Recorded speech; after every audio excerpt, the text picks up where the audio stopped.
হরে কৃষ্ণ। আজ 8ই শ্রাবণ 1433 ও 25শে জুলাই 2026 শনিবার শয়ন একাদশী। আজ আমি ভাগবত পাঠ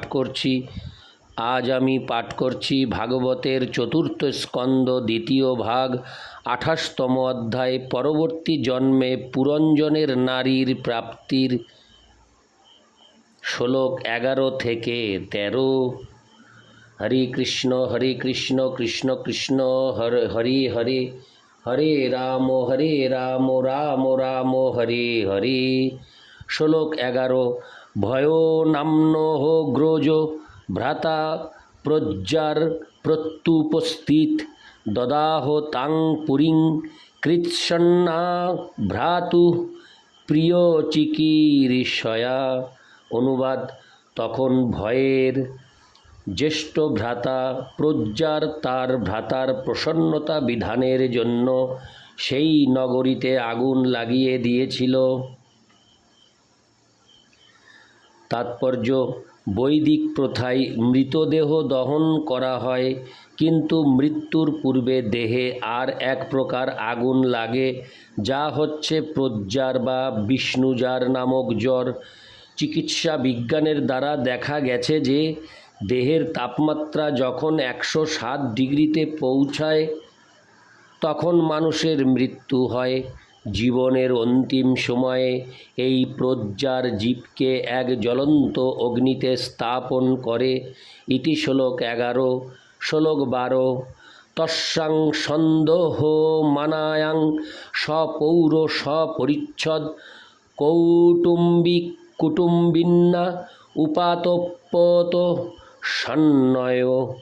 অনুবাদ: সেই নগরী যখন দগ্ধ হচ্ছিল তখন সমস্ত নাগরিকেরা, রাজার ভৃত্যরা, আত্মীয় স্বজনেরা, পুত্র পৌত্র পত্নী এবং অন্যান্য কুটুম্বগণ সেই আগুনে দগ্ধ হতে লাগল। রাজা পুরঞ্জন তার ফলে অত্যন্ত দুঃখিত হয়েছিলেন। তাৎপর্য: শরীরের অনেক অঙ্গ রয়েছে, ইন্দ্রিয়, হাত পা, ত্বক, মাংস, পেশি, রক্ত, মজ্জা ইত্যাদি, এবং সেগুলিকে এখানে আলংকারিকভাবে পুত্র পৌত্র, নাগরিক, অনুচরবর্গ ইত্যাদি রূপে দর্শন করা হয়েছে। দেহ যখন বিষ্ণু জারের দ্বারা আক্রান্ত হয় তখন সেই প্রচণ্ড তাপের ফলে কখনো কখনো মানুষ মূর্ছিত হয়ে যায়, অর্থাৎ দেহ তখন এত প্রবল বেদনা অনুভব করে যে মানুষ অচেতন হয়ে যায় এবং তার দেহের কষ্ট অনুভব করতে পারে না। প্রকৃতপক্ষে মৃত্যুর সময় জীব এতই অসহায় হয়ে যায় যে তার ইচ্ছা না থাকলেও তাকে দেহত্যাগ করে আর একটি দেহে প্রবেশ করতে বাধ্য করা হয়। ভগবদ্গীতায় উল্লেখ করা হয়েছে যে বিজ্ঞানের উন্নতি সাধনের দ্বারা মানুষ সাময়িকভাবে জীবনের পরিস্থিতির উন্নতি সাধন করতে পারে, কিন্তু জন্ম মৃত্যু জরা ও ব্যাধির দুঃখ থেকে সে মুক্ত হতে পারে না। এগুলি জড়া প্রকৃতির মাধ্যমে ভগবান নিয়ন্ত্রণ করেন। মূর্খ মানুষেরা এই সরল সত্যটিকে হৃদয়ঙ্গম করতে পারে না। মানুষেরা এখন সমুদ্রের তলদেশে পেট্রোলের অনুসন্ধানের কাজে অত্যন্ত ব্যস্ত।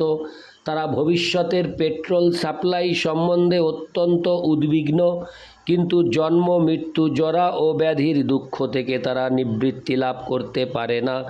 এইভাবে অজ্ঞতাবশত যারা তাদের ভবিষ্যৎ জীবন সম্বন্ধে কিছুই জানে না, তাদের সমস্ত কার্যকলাপই ব্যর্থ।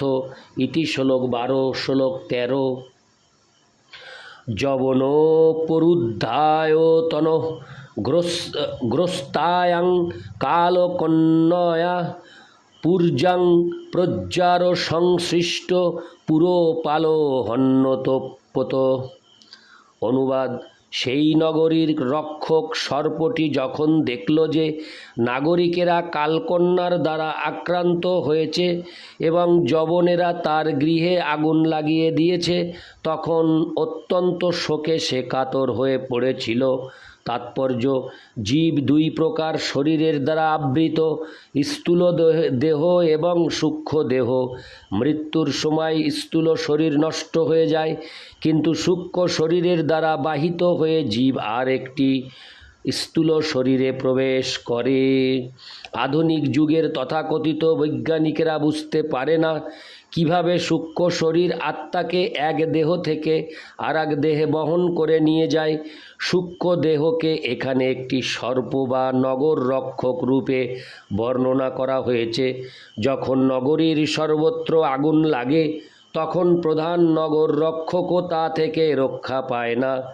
যখন নগর সুরক্ষিত থাকে এবং সারা নগরী জুড়ে আগুন হরে কৃষ্ণ যখন নগর সুরক্ষিত থাকে এবং সারা নগরী জুড়ে আগুন লাগার মতো সংকট থাকে না, তখন নগর রক্ষক নাগরিকদের উপর তার অধিকার বিস্তার করতে পারে।